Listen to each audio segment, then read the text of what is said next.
السلام عليكم ورحمة الله.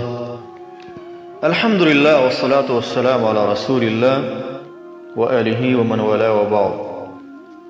أعوذ بالله من الشيطان الرجيم. قل للمؤمنات يغضضن من أبصارهن ويحفظن فروجهن. محترم ورونو او خویندو، ډېرې اهمه مسله په لنډو الفاظو کې ذکر کوم انشاءالله، فایده او خیر به پکې. هغه دا ده چې زنانه باید چاته په لاس تړمشي وکړي او چاته یې ونه کړي.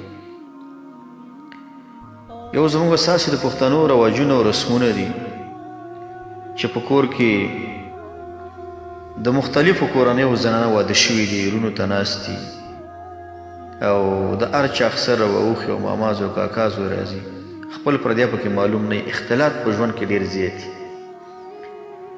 د ماما زوی راځي او د ترو لور سره ناست او کاکا لور سره ناست او د ستر د پردې حجاب هیڅ څوک نه کوي.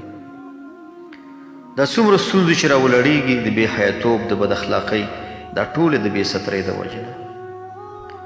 د دې وجې نه عایشه صدیقه رضی الله عنها هغه به خلکو ته ویل کنه چې علمو رجالکم سورة المائده، تاسې نارینهو ته سورة المائده یاده کړئ، ځکه دې کې د حلال د حرام خبر ډېر دي. وعلمو نساءکم سورة النور،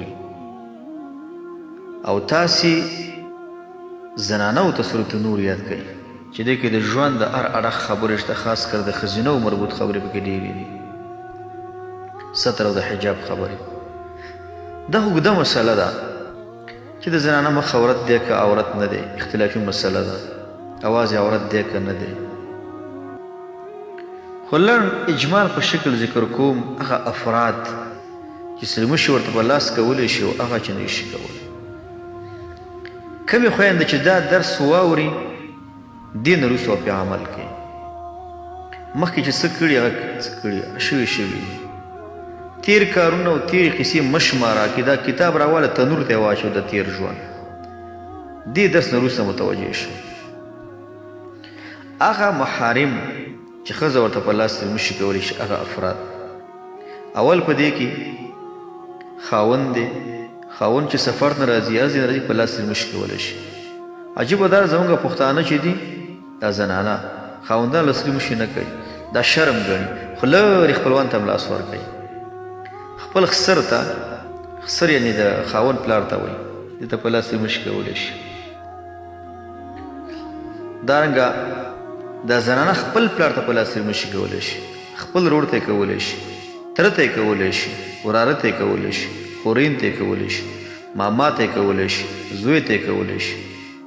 ځکه دا څه چې ذکر شو کوم افراد د دوی سره دا زنانه نکاح نشي کولی. د چا سره چې نکاح نه کیږي هلته به سلمشي جایز دي، چې نکاح نه کېدله. یو ګوره خینه ده، خینه به د خور خاوند ته په لاس سلمشي نه کوي، اگر که نکاح حرامه ده، خو دلته د حرمت مؤبد نه دی، مؤقت دی. په دې کې به سړی ډېر احتیاط کوي، سلمشي په لاس نه کوي. دویم هغه کسان چې هغوی ته زنانه په لاس سلمشي نشي کولی، اول په دې کې اوښې د خور خاوند دې په لاس سلمشي نه کوي. دارنګه د زنانه دپاره لیور دی، د خاوند ورور ته لیور وایي. د لیور او د ورندا ترمنځ ژوند به داسې په لاس سلمشي به نه کوي، خندا به سره نه کوي، ځان ته به سره نه کښېني، ګپ شپ کیسې به سره نه کوي. دویم د کاکا زامنو ته به زنانه په لاس سلمشي نه کوي، د ترو زامن، د ماما زامن، د خاوند تره به نه راځي، د خاوند ماما. زموږ پښتنو کې مشکل دا ده که د خاوند ماما راغی او دې د خورین ښځې له سلمشي ونه کړل، بس بیا لاړ شي، مړي ژوندي هر څه پرېږدي، جنازې هم پرېږدي. د خاوند ټول خپلوان سلمشي به ورته نه کوي زنه په لاس باندې. اخري خبره، هر هغه څوک چې د دې زنانو سره نکاح جایز وي هغې له په لاس سلمشي نه کوي. دارنګه خوا او شا ګاونډیان، حتی بعضې زنانۍ چې نارینه رواني، نارینه ورته وویل چې دین مخ پټ کړه، دا خو باچا صاحب دی، دا خو پلانکې دی، دا پلانکې دمګری دی، دا په زنانو کې ډېره خراب عقیده ده خوره شوې، دا پلانکې صاحب دی، پلانکې صاحب دی. دا که هر صاحب دی لیکن د ده نه به ستر پرده کولی شي. ګاونډیان بعضې خلک زنانۍ په ګاونډ کې یو بل نه ستر نه کوي، بې ستري کوي. دلته به ډېرې زیاتې بد اخلاقیات رامنځته شي. د خاوند خدمتګاران ډېر سرمایدار خلک په کورونو کې افت او مصیبت دا دی، خاص که دا په دې عربي هېوادونو کې هم ډېر زیات دی، په دې عجمو کې هم ډېر دی. سرمایدار دا کار ډېر زیات کوي. په کور کې څوکیدار نیولی، څوکیدار یا د کور ډریور زنانې مکتب ته مړي او پوهنتون ته مړي، وظیفو ته مړي او دفتر ته مړي، په هر طرف مړي، کور ته سوداګانې هم راوړي. دلته هم ډېرې بد اخلاقیانې او بېحیاتوب رامنځته کېږي چې دې باب نه ډېر غافله دي.